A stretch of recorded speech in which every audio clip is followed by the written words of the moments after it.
Dalam dunia pendidikan, istilah pembelajaran berdiferensiasi tentu sudah tidak asing lagi terdengar bagi sebagian besar guru.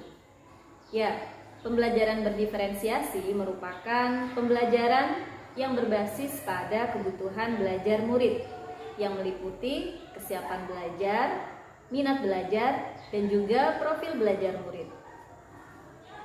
Sebagaimana kita pahami bahwa sejatinya setiap murid adalah individu yang memiliki keunikan dan karakteristik yang berbeda satu sama lain. Bahkan pada dua orang yang merupakan kembar identik sekalipun. Karena setiap murid memiliki karakteristik yang berbeda, maka kebutuhan belajarnya pun berbeda. Dan seharusnya mendapat layanan pembelajaran yang berbeda pula.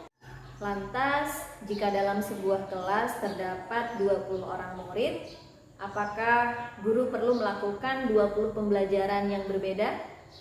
Atau guru perlu menyiapkan 20 bentuk penilaian yang berbeda? Wah, terdengar merepotkan sekali ya. Nah, agar tidak ada lagi kebimbangan dalam menerapkan pembelajaran berdiferensiasi di kelas, simak terus video ini. Assalamualaikum warahmatullahi wabarakatuh. Salam dan bahagia Bapak Ibu guru hebat. Perkenalkan, saya Winda Nur Andini dari SD Negeri 004 Teluk Pandan, Kabupaten Kutai Timur, Provinsi Kalimantan Timur. Pada kesempatan kali ini, saya ingin berbagi praktik baik pembelajaran berdiferensiasi yang saya beri judul Aspirasi Etam. Secara leksikal, kata aspirasi berarti tujuan atau harapan. Sedangkan kata etam diambil dari bahasa Kutai yang merupakan salah satu bahasa daerah di Provinsi Kalimantan Timur yang berarti kita. Sehingga aspirasi etam dapat dimaknai sebagai tujuan dan harapan kita bersama di masa yang akan datang, khususnya di dunia pendidikan, yaitu mewujudkan pembelajaran yang berpusat pada murid dan merdeka belajar. Selain itu, kata aspirasi etam sendiri sebenarnya merupakan sebuah akronim dari asas potensi melalui pembelajaran berdiferensiasi, terintegrasi, kompetensi sosial emosional. Dalam merencanakan pembelajaran diferensiasi, guru perlu terlebih dahulu melakukan pemetaan terhadap kebutuhan belajar murid, baik dari segi kesiapan belajar, minat, dan profil belajar murid. Untuk mengetahui kesiapan belajar murid dapat dilakukan dengan cara mengajukan sejumlah pertanyaan atau pemberian soal untuk melihat kemampuan awal murid. Sedangkan pemetaan terhadap kecenderungan minat dan gaya belajar murid dapat digali dengan melalui pengisian angket atau kuesioner, wawancara dengan orang tua, atau observasi terkait kebiasaan-kebiasaan yang sering dilakukan murid dalam belajar. Setelah semua kebutuhan belajar murid teridentifikasi, guru dapat memilih strategi diferensiasi apa yang akan digunakan, yaitu meliputi diferensiasi konten, diferensiasi proses, dan diferensiasi produk. Selain pembelajaran yang berbasis pada kebutuhan murid, hal yang tak kalah penting untuk diperhatikan oleh seorang guru adalah perkembangan murid dari aspek sosial emosional.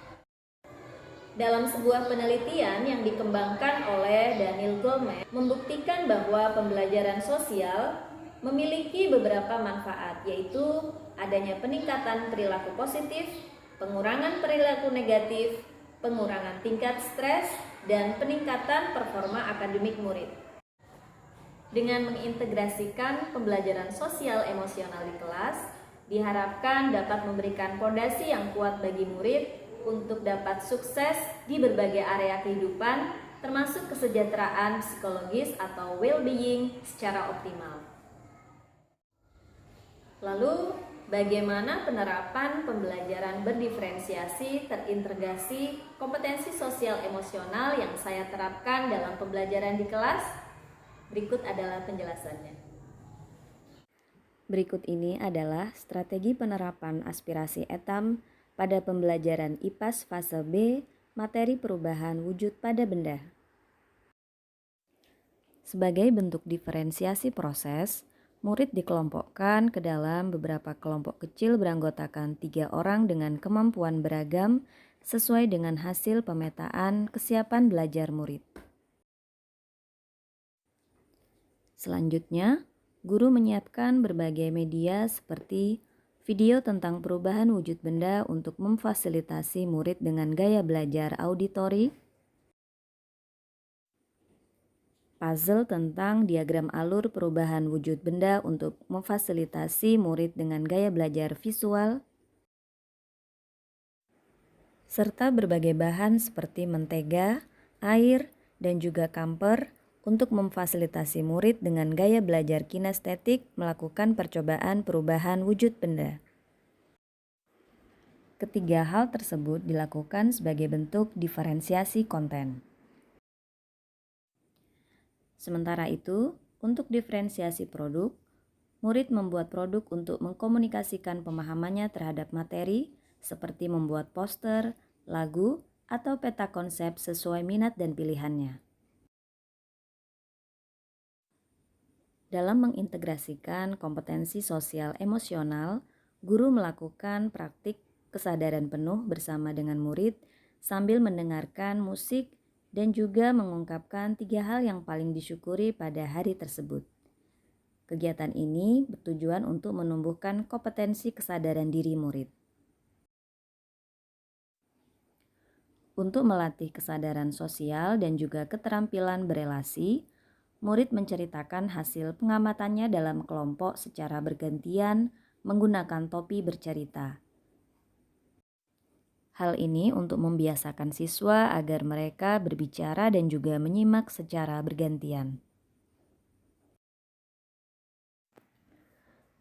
Sebagai bagian akhir dari pembelajaran aspirasi etam, guru melakukan refleksi dan juga sekaligus penilaian formatif yang bertujuan untuk memonitor proses pembelajaran sehingga akan membantu guru untuk memantau sejauh mana pengetahuan, pemahaman, dan keterampilan murid yang berkembang terkait dengan topik atau materi yang sedang dipelajari. Salah satu strategi penilaian formatif yang dapat dilakukan yaitu menggunakan teknik yang disebut tiket keluar, di mana guru memberikan pertanyaan yang diajukan kepada semua murid sebelum kelas berakhir, kemudian murid menuliskan jawaban mereka pada selembar kertas dan menyerahkannya saat keluar kelas. Assalamualaikum warahmatullahi wabarakatuh. Saya Nabila. Saya saat mengikuti pelajaran saya merasa bahagia, senang dan tenang. Assalamualaikum, nama saya Selvi. Saya sangat senang saat pelajaran dan saya sangat bahagia saat belajar bersama guru saya. Itu saja yang saya sampaikan. Terima kasih.